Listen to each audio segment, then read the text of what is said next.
Hello! Welcome sa Season 2, Part 3 ng Dear Te. On the road, nakita niyo naman na kahit sa loob ng sakyan mga kaibigan, ay wala akong pakialam at nag-video vlog ako dahil sa busy ko schedule. Sinisiksik ko to. Welcome na welcome. Meron para sa akin, sa kayo galing. Sa inyo na ay natouch naman ako. Maraming pong salamat sa mga nabigay ng bulaklak. Ganyan. Yan pala dapat. So, may kasama po ako ngayon sa sasakyan, kaya napansin niyo, mga kaibigan ko po yan, hindi ko sila pakita kasi ayaw nilang pakita pagbubukan nila, anonymous po yung mga yan, pwede kayong tumawa, wag lang epal. Anyway, ito na po, simulan po natin ang mga problema ninyo. Ang unang nagbigay ng Liam ay si Jawara. May isasangguni ako sa inyo, te, actually, isa siyang tomboy, ang ganda ng talaga, ang ganda to. Single lang ako for almost 5 months at meron daw siyang babaeng sinasamahan lagi na parang nai-inlove na siya. At feeling niya close na close sila dahil yung babae ay malapit sa kanya, nag-sweet-sweet daw sila. Pero may boyfriend na mayaman yung babae. You know, ang problema niya ngayon, may time sa feeling niya ay gusto rin siya. Okay, ang feeling niya. Pero feeling ko, hindi niya ako pagpapalit sa BF niya na sumusweldo ng malaki at nagbibigay ng mga gusto niya. Help me, te. Dapat ko bantigyan ng kahibangan ito o ipaglalaban ko ang nararamdaman ko. What you think, te? Alam mo, sa ganyang usapan, kailangan, ang ganda talaga, hindi ako makaget over dito.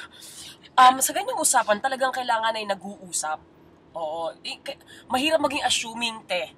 Oo. Kailangan tanungin mo siya kung nararamdaman niya, kung yung closeness ba na pinapakit niya sa'yo, ay may mali siya o wala. Kasi, huwag tayong assuming na porky sweet sa atin ng tao, ay may gusto na sa atin. Oo. Baka naman talaga close siya.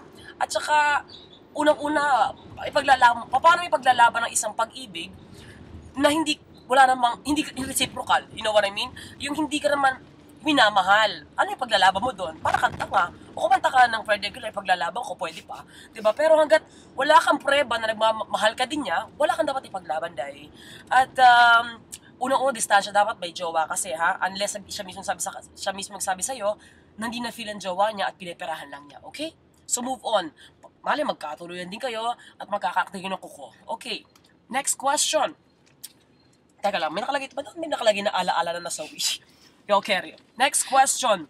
Galing kay Reggie 10. Dear Te, ang daming, tama. Hingi lang po advice. Ano po dapat kong gawin sa English teacher namin? Ang laki ng problema ko sa kanya, Te. Over, ang tigas mag-English. Take note, magilig siya mag-prolong ng mga words at annoying talaga. So, ibig sabihin, hindi marunong mag-English ang English teacher nyo. Mas magaling pa ata yung 7-year-old cousin ko.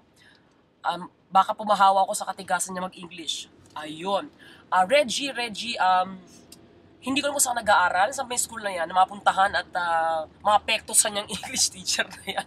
Saan ka na makakita ng English teacher na hindi marunong mag-English? Huwag mo sa akin isuplong. Isuplong mo sa police para mapatumba na yung English teacher na yan. Joke lang. Sabihin mo sa principal nyo, isumbong mo sa dean, sa may area school.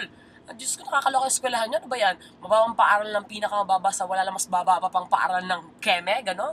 Ay, kailangan pag hindi siya tinanggal, lumipat ka na school. Yun lang ang masabi ko.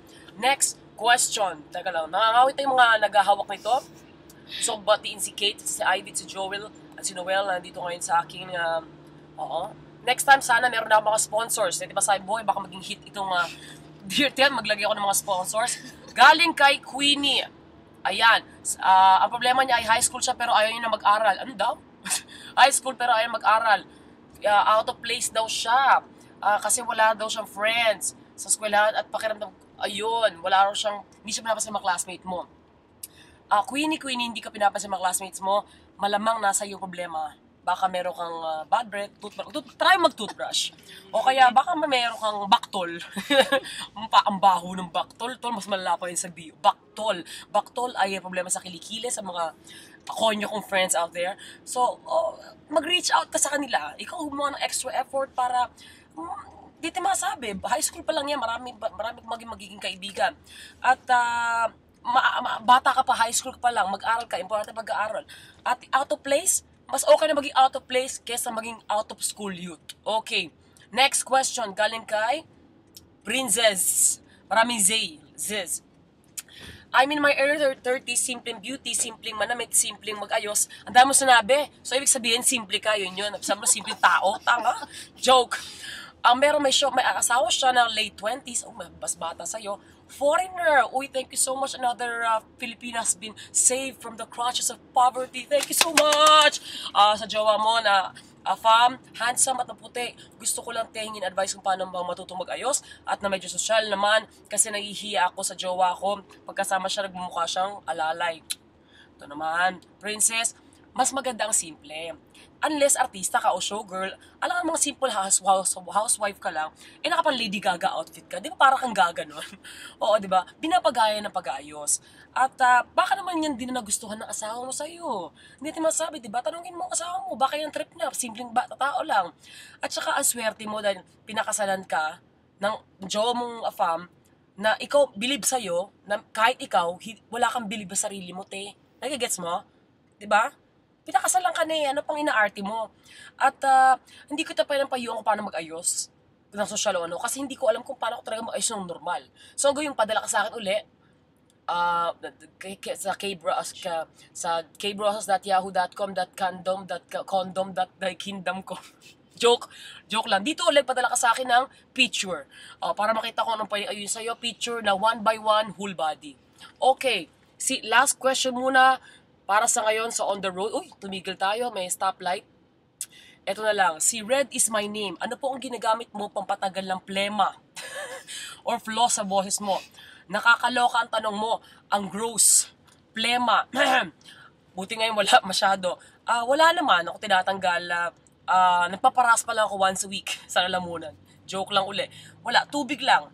Hindi gumagana sa akin ng mga, actually, ano yan, hindi ko alam na i-ENT na pala ako ngayon, pati plema niya, pinakikialaman ko na ngayon, tak ng putya naman. So, tubig lang, tubig is the best, tsaka rest, para sa plema, sa ubo, whatever, sa kasakit. Ano ba? Ano problema? Pag nalagad ka ba tuwing hapon? Kasi baka TB na yan, ha? Pag dumudumi ka ba, lumulutang. Hindi ko alam, ginagawa niyo akong doktor. Anyway, hanggang next na po mga kaibigan, hantayin niyo po ang part 4 ng Dear Te, at salamat sa nabigyan ng bulaklak. Ako lang naman din bumili nito, masabi lang. Ako po ang inyong te na piyit na umiintindi sa mga palong-palo niyo mga problema. Hanggang sa muli, ako po si Kay Brosas, signing off. At para lang malaman nyo na talagang on the road ako, ito pakita natin. Cameraman. Ayan, okay. O baka sabihin nyo, ginagago namin kayo. Effects lang yung pagyugyug. Ako po si Kay Brosas, nagmamahal. Magkita ko pa ito uli. Hanggang sa muli, I love you all. Okay, cameo roll ng mga friends. Kaway-kaway, Joel, kaway-kaway, ayan po. Hindi sa pinapakita kasi may bayad po ang kanilang appearance. I love you, ako po si Kay Brosas, hanggang sa muli. Pault-ult na ako, ano ako, parot. Kasi malapit na po kami sa birthday party ng friend ko. Bye-bye, I love you, hengwe, hengwe, hengwe.